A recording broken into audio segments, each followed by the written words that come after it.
Hello, my name is Andy and I am the Village Idiot. I'm armed with a car and a GoPro and an unhealthy amount of time on my hands. I'm using that time to attempt to visit every civil parish in England. You're watching the Leeds series. The City of Leeds is one of the 5 metropolitan boroughs of West Yorkshire. 38 civil parishes lie within its boundaries. Which slice of the city are we seeing today? Welcome back to the City of Leeds, and this morning we begin in an unparished area, although we won't be in an unparished area for long. I'm literally just to the south of today's parish boundary, and there's a reason for that. It's because this parish partly covers Leeds Bradford Airport. Only a tiny bit of it, most of it falls within this unparished area, but it doesn't make sense to not talk about it whilst I'm here. There's a great little viewing area you can drive to get a good look at the plains, and that's where we're going in a moment. We have to start here to get there. This is part of Yedden or Yeadon, I don't know how you pronounce it, Leeds locals, I'm sure you guys can tell me. We're going to drive underneath one of the runways at Leeds Bradford Airport by turning left here. It will take us towards the viewing area. And there is a village here as well, albeit a really small one, and it's called Carlton.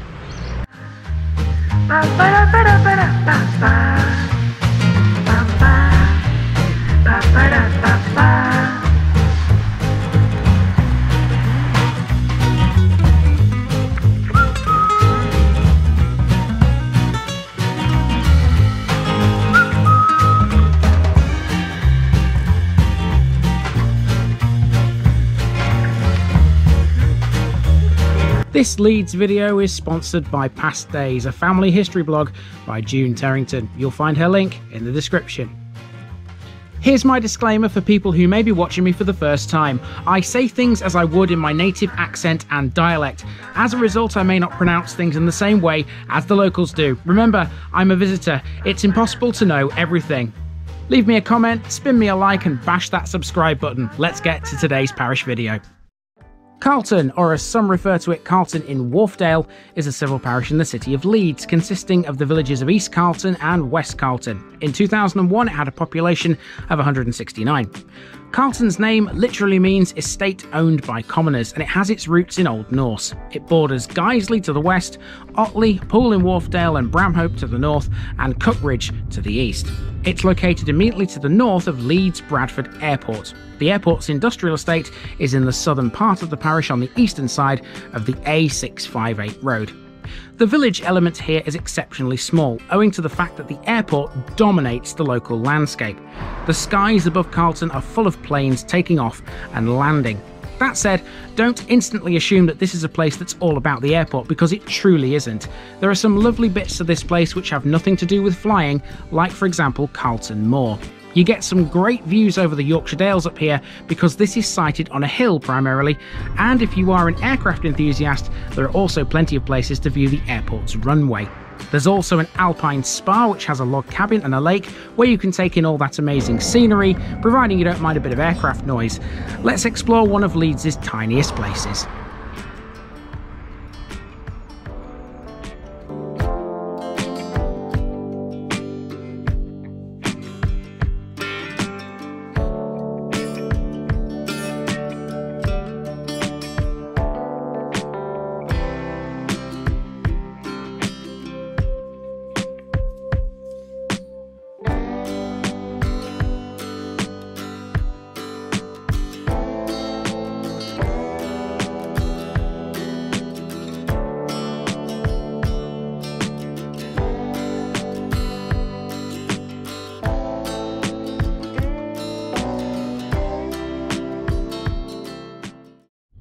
Our trip through the parish of Carlton doesn't even begin in Carlton.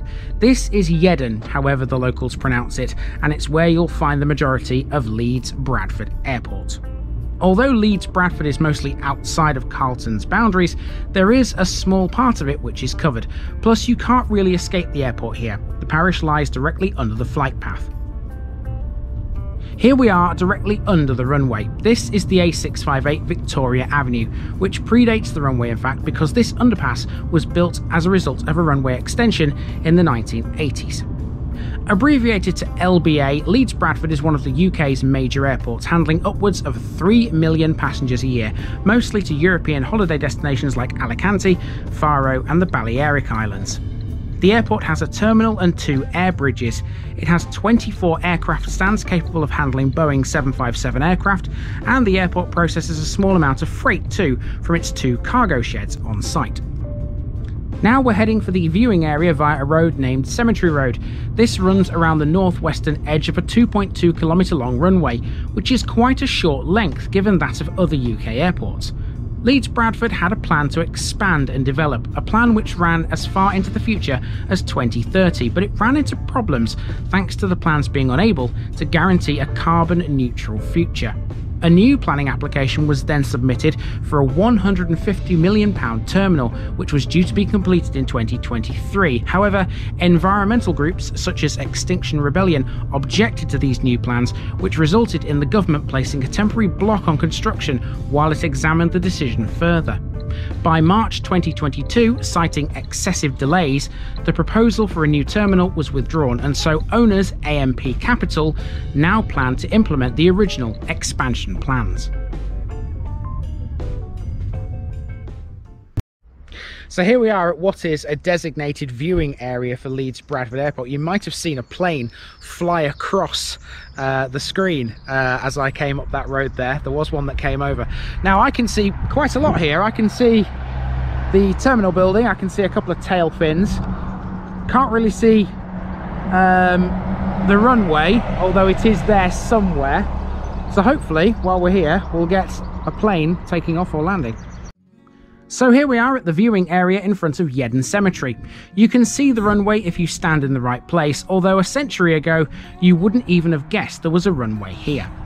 What became Leeds Bradford Airport was built in the late 1920s and early 1930s on 60 acres of grassland. It wasn't built for RAF use, unlike some other airports we've come across. It was originally known as Leeds and Bradford Municipal Aerodrome, or Yedden Aerodrome in its early years. Some locals still refer to it as Yedden Airport. Here's the cemetery, by the way.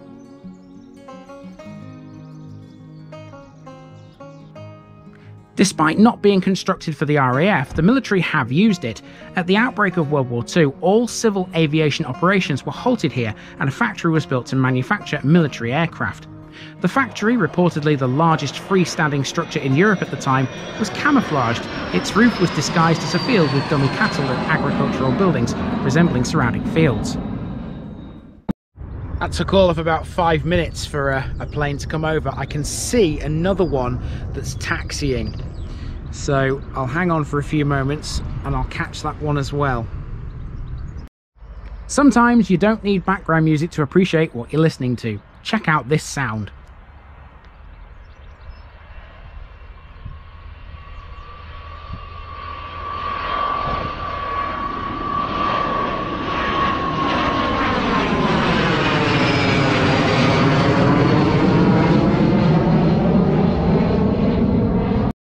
So everything you've seen so far has been outside of Carlton's parish boundaries. There's only a small part of the airport which is within them, and we're about to drive past that. It's an industrial estate. You might be able to hear another plane in the background. Another one has just landed. You might be able to see it over there. It's got its lights on. It's quite bright. Don't know whether the camera's picking it up, but there we go. And a plane has just landed on the runway over there. So yeah, we're going to take a drive again. The camera's going back on the dashboard. We'll drive through that industrial estate towards Carlton itself. Now we're leaving the airport behind, but there are a few other things related to it to catch on the way to Carlton. Take for example the yellow poles on the left. Those are runway guides for the aircraft.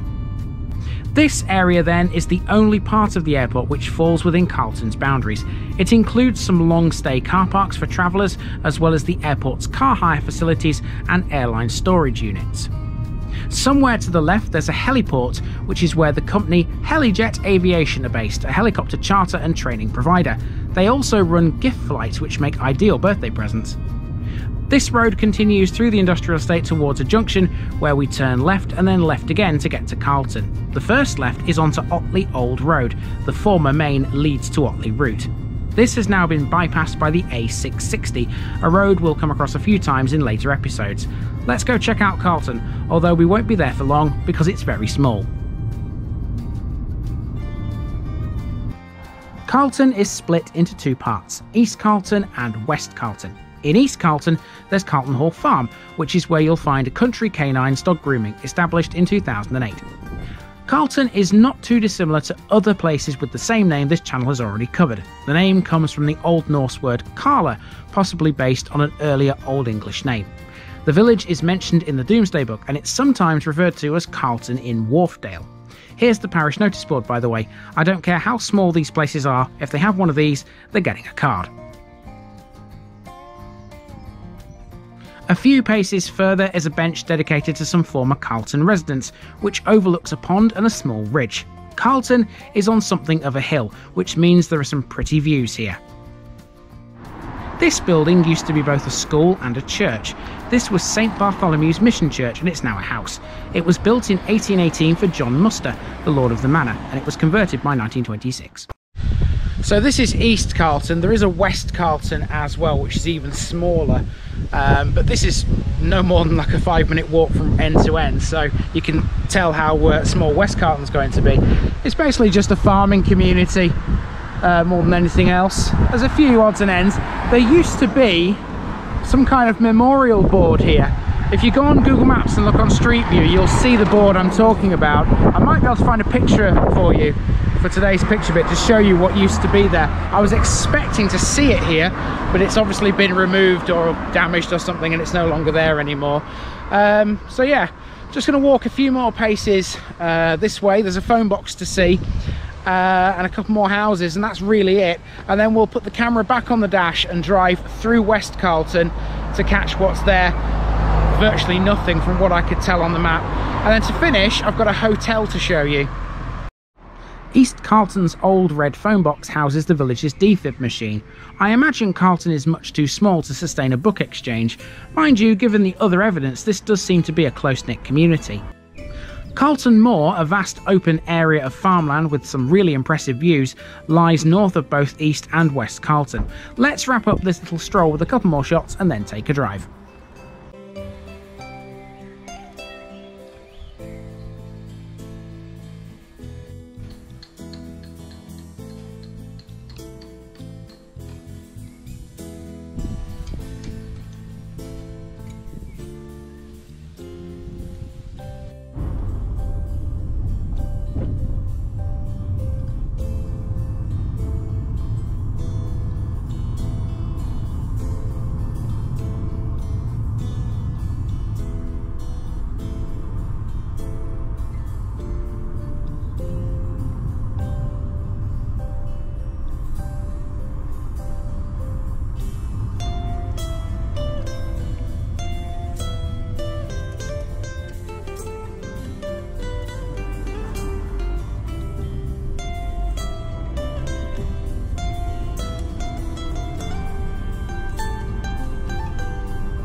I appreciate a good view.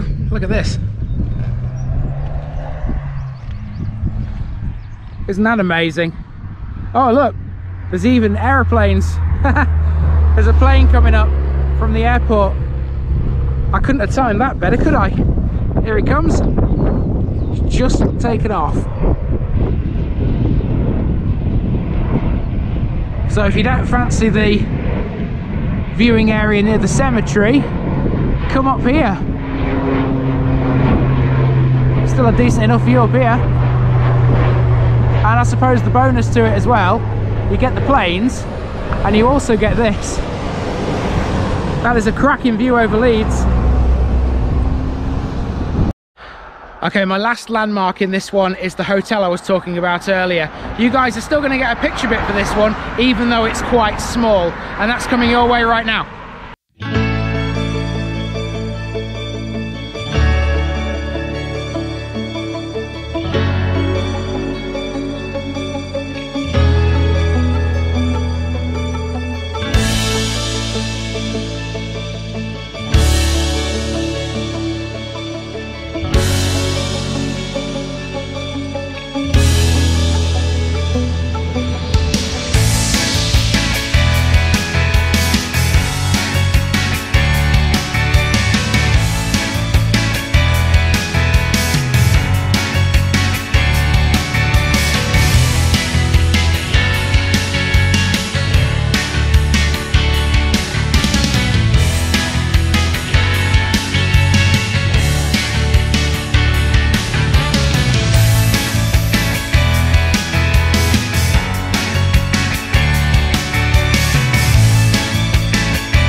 To finish, we're on the northern parish boundary with Otley, where we find the Chevin Country Park Hotel and Spa.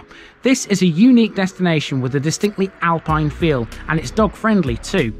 Inside the hotel's grounds is the UK's largest log cabin with 16 bedrooms, 28 cabins and 4 lodges. It's situated adjacent to a picturesque lake, surrounded by 32 acres of birch forest. Nikki would love that.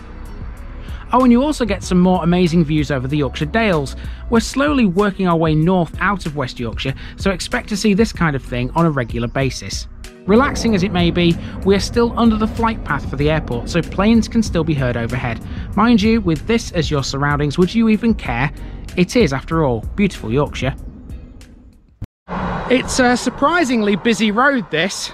I thought this was going to be like a narrow, quiet country lane, you know, the sort of place where you see more tractors than you do cars and lorries and buses and things like that, but cars have been flying past me the whole time I've been here, quite frankly, so yeah, that was unexpected. Anyway, I'm on the parish boundary here, and it's time for me to move on to my next one, which is not too far away. All I've got to do really is drive down this road. It'll take me into the heart of the next place on my list here in Leeds. And speaking of that list, Carlton is now off it. I've been Andy, also known as the Village Idiot. This has been the parish of Carlton, and I'm out.